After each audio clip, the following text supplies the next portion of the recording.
Assalomu alaykum, hurmatli kanalimiz mehmonlari hamda obunachilari. Kanalimizga xush kelibsiz. Siz bilan eng so'nggi sport yangiliklarini yetkazib beruvchi FIFA 90+ kanali.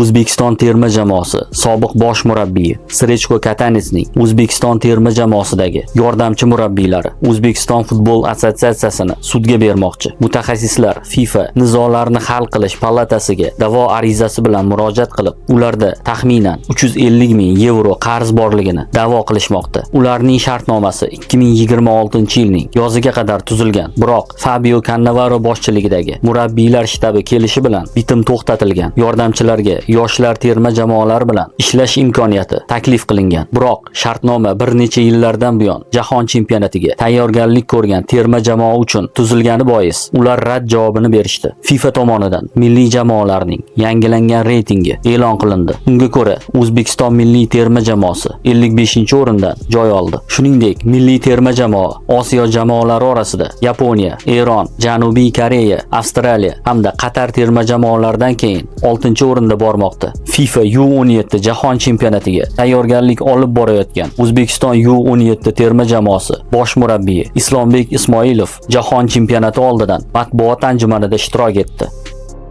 Musobaqaga tayyorgarlik jarayoni endi Osiyo kubogidan keyin bizda qisqa vaqt bor edi. Shu vaqt davomida barcha imkoniyatlarimizni ishga solib tayyorgarlikda davom ettirdik. Albatta o'ylaymanki, tayyorgarlik a'lo darajada o'tdi, jamoada kayfiyat yaxshi va futbolchilar jahon chempionatiga tayyor.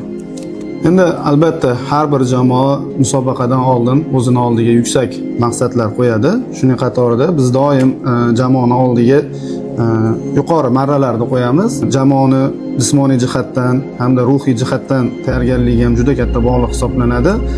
Endi biz imkoniyatlarimizdan kelib chiqqan holatda barcha o'sha murabbiylar shtabi o'zini bilimini, futbolchilar o'zini mahoratini ishga solib, eng yuqori natijalarni qaytish uchun harakat qilamiz. Hammaga rahmat, kattakon rahmat.